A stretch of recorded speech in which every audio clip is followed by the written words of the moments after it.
What the hell am I doing? That was the thought screaming in my head as I felt his body press closer to mine, his touch electric, his breath warm against my neck. My eyes darted frantically toward the crowd, scanning faces, terrified.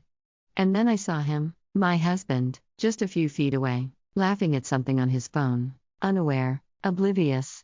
My heart pounded, not just with fear, but with guilt, desire, and something even more dangerous, surrender. Please.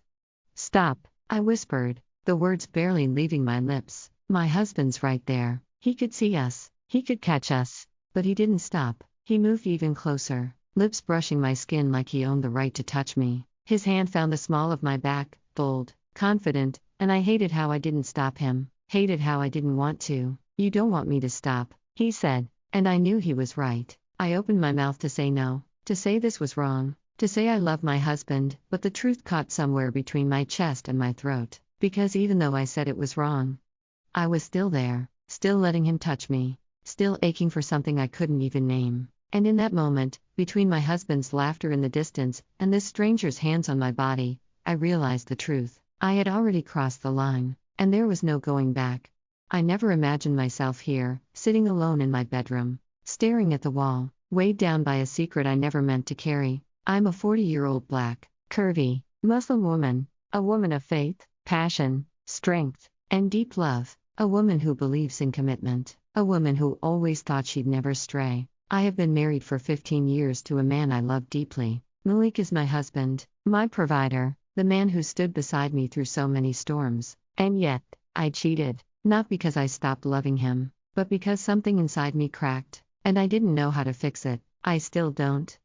This story began not in a moment of anger or spite, but during what was supposed to be a celebration, Summerfest. It was meant to be our joyful weekend escape, a chance for us to reconnect, to breathe, to enjoy life without the usual noise of responsibilities and obligations. I remember spending hours planning our outfits, carefully packing our favorite snacks, even arguing playfully over what music we'd listen to on the way there. For the first time in months, maybe even years, I felt genuinely excited. I felt like maybe we were finding our way back to each other. I even told him on the drive, I missed us, and he smiled that smile, the one that always made me feel safe. The one that reminded me of why I fell in love with him in the first place. He reached over, squeezed my hand, and said, "Me too." In that moment, my heart felt full.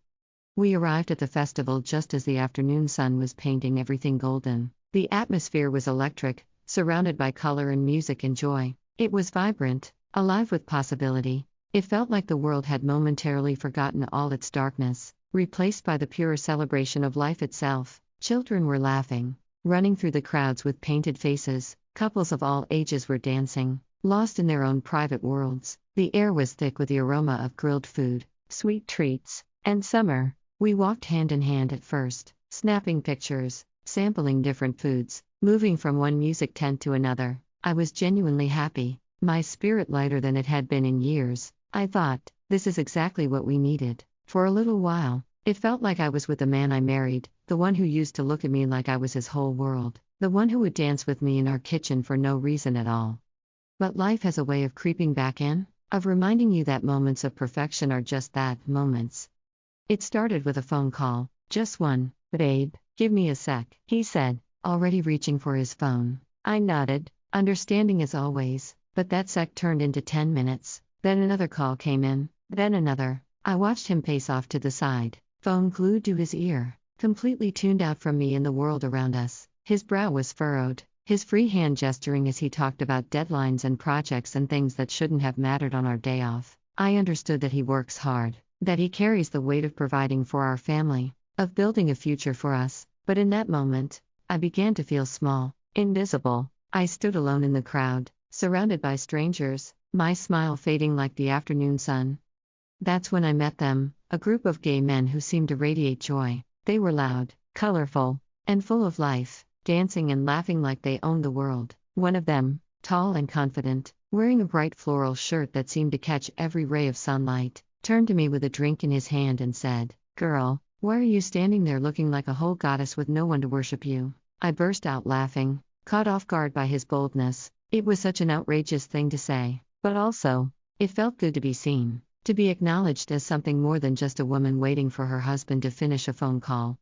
They pulled me into their group like I'd always belonged there, like they'd been waiting for me all along. We danced, shared jokes, traded stories about our lives. I found myself laughing from deep in my belly, a sound I hadn't heard from myself in so long it felt almost foreign. And then there was Ray. He wasn't like the others in the group. He wasn't the loudest or the most flamboyant. He was just warm. His presence was calming, his eyes kind and understanding. He didn't flirt or make grand gestures. He listened. He asked me how I was doing, really doing. And when I said I was fine, he raised an eyebrow and said, "You don't have to lie to me. I'm gay, not blind." I laughed again, because it was true. I wasn't fine. I hadn't been for a while. Ray and I started talking more as the afternoon wore on. He stayed close, and I kept allowing him to. He complimented my dress, my smile, my energy, but not in a way that felt predatory or inappropriate. I told myself it was all innocent. After all, he was gay, wasn't he? He talked about his ex, some guy named Kevin who had cheated on him with their mutual friend. He told me about heartbreak, about the process of healing, about learning to love again after trust has been broken. He shared his appreciation for strong, curvy black women, saying we carry power in our hips and stories in our eyes. I blushed, not because I felt flattered, but because I hadn't heard words like that in so long, words that reminded me I was more than a wife and a mother and a woman holding everything together. While Ray was reminding me of my worth, my husband was walking further and further away, both physically and emotionally. I watched him checking his phone, pacing, frowning at whatever messages or emails were demanding his attention. I wanted to pull him back in, to remind him why we came here, but I was tired of asking, tired of trying to be noticed, tired of competing with a device for my husband's attention. Eventually, I confronted him. I asked, gently at first, "Can you put the phone away for a bit?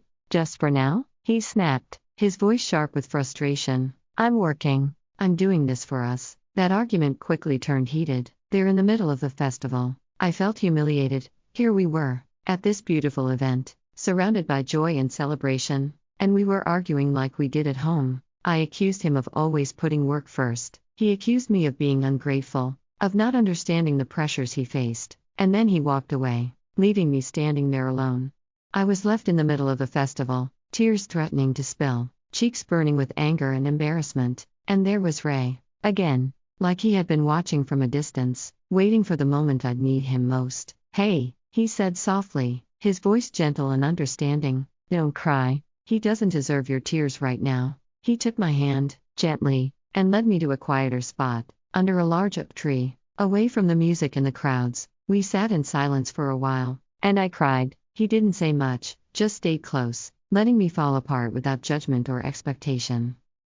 Later that evening, as the sun began to set and the air grew cooler, Ray walked me to my car. We moved slowly, neither of us really wanting to end whatever this moment was. When we stopped by the driver's side, I turned to thank him for being kind, for listening, for making me feel less alone. He looked into my eyes for what felt like forever, and then, without warning, leaned in and kissed me. It was soft, hesitant, searching, nothing like the passionate kisses I'd imagined from someone who'd been hiding their intentions. I froze, my mind struggling to process what was happening. I stepped back and whispered, confusion evident in my voice, "Wait, I thought you were gay." He gave me a look I will never forget. It was gentle, almost apologetic, but also bold and unapologetic. "I never said I was," he replied simply. "I just never said I wasn't." Everything in me wanted to scream, to run, to drive away and never look back, but I didn't. I let him touch my face again, his fingers tracing my cheekbone like he was memorizing it. I let him kiss me again, and this time, I kissed him back. And that night, in a moment of emotional chaos and aching vulnerability, I let it happen. I let myself be held by someone who wasn't my husband. I let myself be touched by hands that had no right to touch me. I let myself betray not just my marriage vows, but my faith, my principles, everything I thought I stood for. I thought it would end there. I told myself it was a one-time mistake, born out of pain and neglect. But Ray didn't disappear like I half hoped he would. He texted me the next day, checking in, saying he missed talking to me. And I replied. We kept meeting, always secretly, always with elaborate explanations and careful planning. I created reasons to leave the house, deleted messages, lied about my whereabouts. Each time we met, the guilt grew heavier, but the pull didn't fade. Ray made me feel alive in a way I hadn't felt in years. With him, I wasn't just someone's wife or mother or responsibility. I was a woman, desired, respected, heard. But every moment with him came with a cost. A cost I paid in silence, in shame, in the growing distance between me and my faith. I would return home, lie in bed next to my husband, and feel like a stranger in my own skin. My husband never found out. He still hasn't. He continues to look at me with love in his eyes, completely unaware of the betrayal sitting beside him every night. And I continue to live this lie. Ray and I still meet. Not as often, not always for the same reasons. Sometimes just to talk, to share the parts of ourselves we can't share with anyone else, sometimes more. And every time, I promise myself it's the last, but the loneliness that started this story never really left me.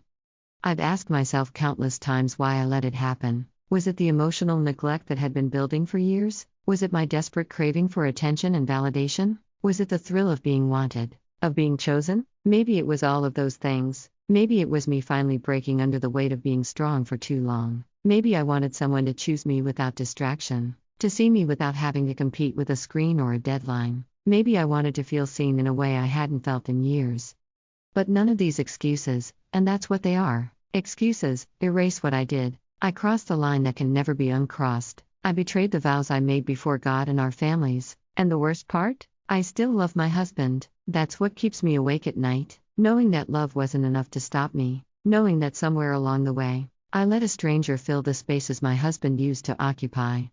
If you're still watching this, and you've ever felt like you were fading in your own marriage, please hear me. Don't suffer in silence. Don't let the silence between you and your partner grow so loud that someone else can slip in to fill it. Don't confuse attention with affection. Don't mistake comfort for connection. Speak up before the cracks become chasms.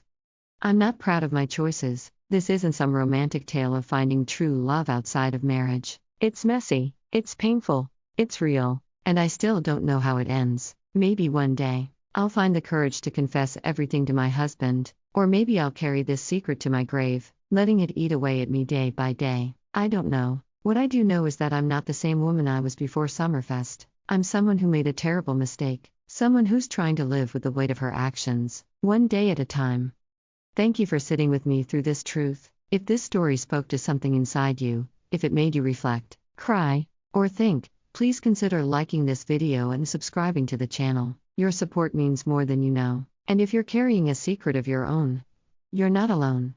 Until next time, be kind to yourself, and be honest with your heart, before it becomes too heavy to carry. Remember, we're all human, we all make mistakes, but it's what we do after those mistakes that defines us. Choose wisely, choose love, choose truth, before it's too late.